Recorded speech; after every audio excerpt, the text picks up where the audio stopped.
Personne ne l'a jamais fait. Et c'est ça qui me fait kiffer.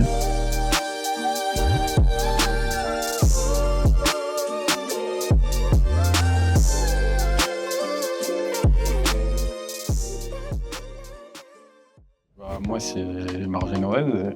Je suis en 2008, poste 1. Je viens de Saint-Dié-des-Vosges, dans le Grand Est, à côté de Nancy. J'ai commencé le basket au club de ma ville qui s'appelait le Tétras Basket Vosges.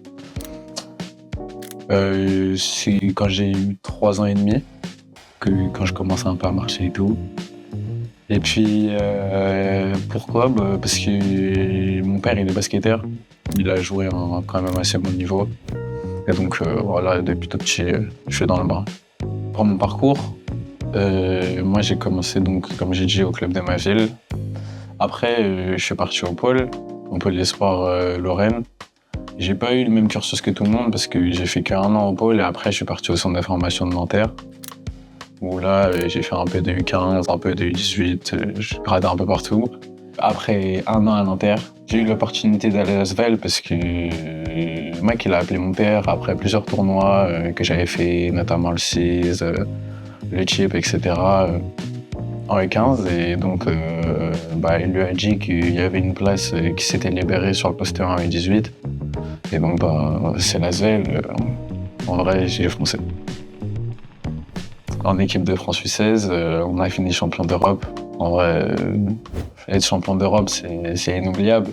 Et je pense que ça, c'est mon meilleur souvenir en basket. Mes points forts sur le terrain, je pense qu'il n'y a pas beaucoup de gardes qui défendent comme moi. Je pense que mettre une pression au meneur d'en face sur 30 minutes, je le fais très bien. Et puis après, ça va de soi, mon énergie. Je suis capable de mettre des tirs, j'ai un bon premier pas. Donc voilà, c'est ça. Mon inspiration en dehors du basket, je pense que c'est Neymar. Neymar parce que c'est toute la beauté de la discipline. Moi, j'ai toujours eu une peur, c'est d'être moche à voir jouer en fait. Donc franchement, une inspiration comme ça, ou avec la beauté du jeu, c'est vraiment quelque chose d'important. J'ai pas d'idole forcément au basket parce que mon objectif c'est d'être meilleur que tout le monde. Et avec mon propre jeu, j'essaye de me calquer sur personne, juste par rapport à moi. Autre passion que le basket, j'en ai 2. D'abord, c'est tout ce qui est manga, animé, tout ça. Franchement, je suis trop branché dessus. J'aime trop depuis tout petit. Je regardais sur la télé, etc. Après, j'ai commencé à regarder un peu plus. Et la deuxième passion, la mode. La mode, franchement, j'aime beaucoup. Je suis quelqu'un qui fait très attention à mon image, à ce que je peux dégager. Et ouais, la mode, c'est quelque chose qui me passionne. Du coup, mon anecdote est un peu drôle en fait, je pense. C'est que en U11 ou U13, je fais un tournoi international avec mon équipe. Et on joue contre l'Asvel. Et on joue contre l'Asvel et je fais pas un match de fou, un peu de frustration et tout. Et donc, il y a une contre-attaque, bam. Je fais une faute intentionnelle, mais je vois que le gars, il commence à avoir mal, il se relève pas trop. Et en fait, il y a quelques mois, je re-regarde la vidéo et je vois en fait ce mec, c'est Théo Guédégbé. En mode, on joue ensemble maintenant et je l'ai blessé il y a peut-être 5 ans. Du coup, Théo, je suis désolé. 5 years later. Je m'en excuse franchement. Ouais. Je voulais pas te blesser, je voulais juste faire une faute par frustration. Je suis désolé. Mon 5 de go-to-guy, je vais jouer avec 2 gardes qui sont capables de jouer un jour. En poste 1, je me mets moi. En poste 2, je mets Gabriel Veras. Parce qu'en vrai, ce mec, c'est quand même quelque chose. Il a un talent vraiment fou. Et c'est mon gars, on a fait beaucoup ensemble, on était au pôle ensemble, donc ça fait vraiment longtemps que je le connais. Et, je pense qu'il a sa place dans mon équipe. Après, du coup, en poste 3, c'est pas vraiment un poste 3, mais je suis obligé de le mettre, Mathis Mahop.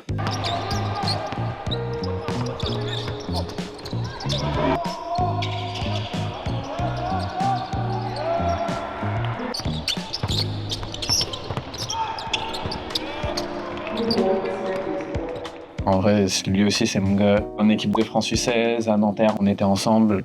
En vrai, on s'est un peu construit ensemble dans le cursus de la formation. Et franchement, ouais, si je dois mettre quelqu'un, je le mets. Pareil encore avec Nanterre. En poste 4, je mets Ryan Preston Mendy.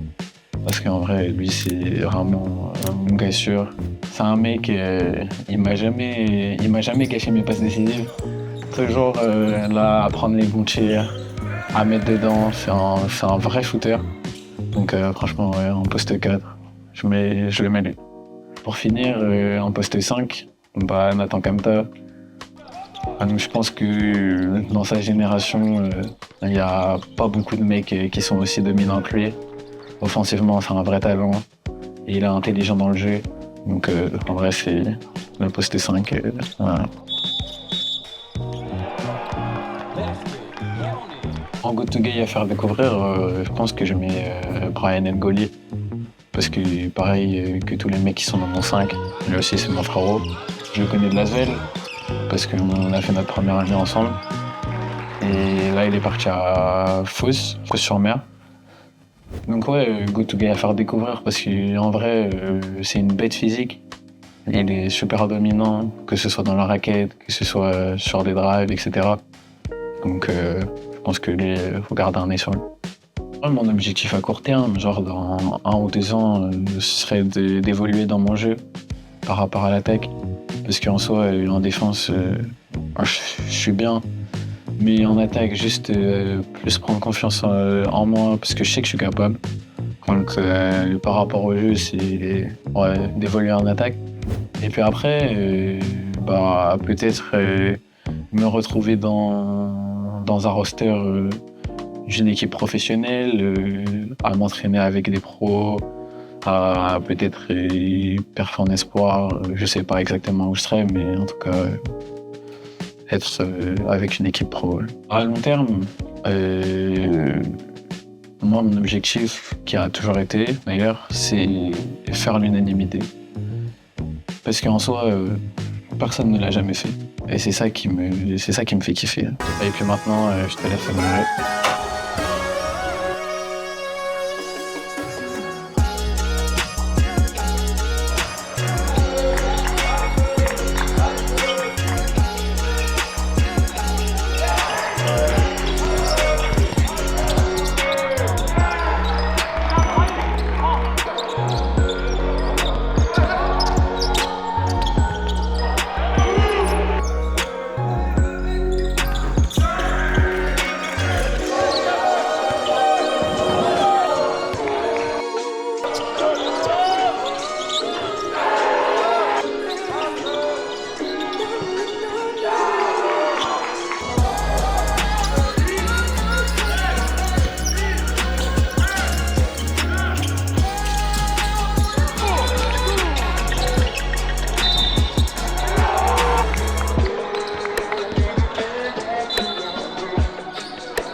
Bon bah c'était Marvin Wade. Abonnez-vous, likez, donnez de la force à mes gars go to guy. Et puis à très bientôt.